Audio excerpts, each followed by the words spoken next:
जय गुरु जी, शुक्राना गुरु जी। संगत जी, आज मैं आपको जो सत्संग सुना रही हूँ वह है जनसंपर्क अधिकारी को पुण्य वाणी प्राप्ति। ये दिल्ली के अचल पाल अंकल का है। वह लिखते हैं, दिसंबर 1999 का शीतकाल मेरे लिए एक अति भयानक समाचार लेकर आया था।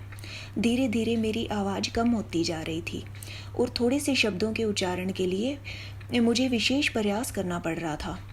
कर्ण, नासिका और कंठ विशेषज्ञ से मिलने के पश्चात यह लग रहा था कि दिल्ली की यह शीत ऋतु और धुंध निरानंद होते हुए और भी प्रतिकूल होने वाली थी।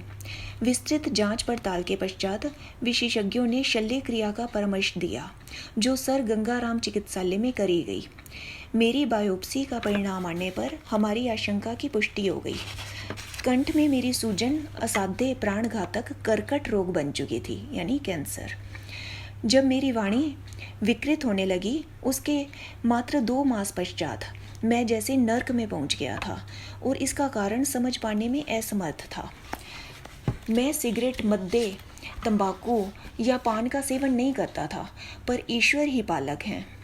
अपनी शल्य क्रिया के पश्चात 3 सप्ताह के विश्राम काल में, जिसमें मुझे कुछ भी बोलने की मनाही थी, मैं गुरुजी की शरण में रहा। मैं और मेरी पत्नी, हम दोनों गुरुजी के पास मेरी दुर्दशा की अवस्था में पहुंचे थे, किंतु उससे पहले एक और परीक्षा देनी थी। चिकित्सालय से आने के बाद 5वें दिन मुझ में गुरुजी के पास जाने की अटूट अभिलाषा जागृत हुई। संयोग से उस दिन अत्यधिक वर्षा हो रही थी। मेरे परिवार के सदस्यों ने मुझे किसी और दिन जाने की सलाह दी, पर मैं नहीं माना। मेरा मन पक्का हो चुका था। मेरे अंदर उसी दिन जाने की आवाज़ उठ रही थी।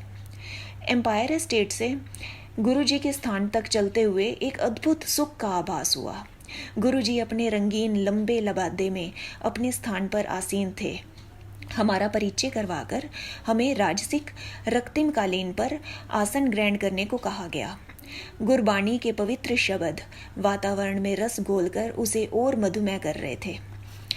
एक स्नेहमय किंतु ओजस्वी ऊर्जा पूरे कमरे में फैली हुई थी। कुछ समय पश्चात चाय प्रसाद वितरित हुआ। उसके एकदम बाद गुरुजी ने हमें बुलाया और मेरी घबराई हुई पत्नी को कहा, जा तेरे हस्बैंड नो 50% ठीक कर दिता, टेस्ट फिर करा ले। उस समय यह विश्वास करना सरल नहीं था कि वह असाध्य रोग ठीक हो गया था, पर हमने गुरुजी की सलाह मानी। बायोप्सी की शेष 4 स्लाइड में से 2 एम्स में दी और 2 मुंबई स्थित टाटा संस्थान में भेजी। 1 सप्ताह पश्चात परिणाम आने पर हम पुनः एम्पायर स्टेट गए। हमारे प्रवेश करते ही गुरुजी मुस्कुराए और बोले, क्यों डॉक्टर कंफ्यूज हो गए? यह तथ्य था। दोनों संस्थानों से आए निष्कर्षों ने मुझे स्वस्थ घोषित कर दिया था। प्रथम चमत्कार हो चुका था। उसके पश्चात चिकित्सकों ने रोग लक्षण प्रयोगशाला के निर्णयों की अवहेलना न कर उपचार पूरा कराने को कहा। मैंने निश्चय कर लिया था कि अब कोई भी उपचार गुरुजी के कथनानुसार ही होगा। आगे यह हुआ, गुरुजी ने मुझे मिर्चों से भरा हुआ लंगर खाने को कहा। चिकित्सकों के अनुसार, जिन्होंने मुझे केवल उबला हुआ खाना खाने के निर्देश दिए थे, मिर्चें निषिद्ध थी। गुरुजी ने मुझसे उच्चारण भी करवाया और घोषित कर दिया कि मैं पूर्णतया स्वस्थ हूँ। गुरुजी के परामर्श पर मैं विकिरण चिकित्सा करवाता रहा, परंतु मुझ पर कोई दुष्प्रभाव नहीं पड़ा। मुझे कभी कोई उबकाई नहीं हुई। मेरा हीमोग्लोबिन सदा सामान्य से ऊपर रहा।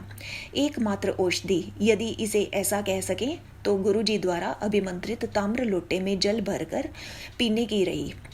इस क्रिया में पूरी रात्रि जल भरकर रखने के पश्चात प्रातःकाल आधा पीकर शेष से स्नान करना था। इस अति साधारण क्रिया पद्धति से मैं पूर्ण स्वस्थ हो गया। नव जीवन के लिए मेरा ऐसा चमत्कारिक परिवर्तन रहा है। यह सिद्ध करने के लिए मेरी 2 बेटियां और पत्नी हैं। धन्य हैं गुरुजी। जय गुरुजी, शुक्राना गुरुजी।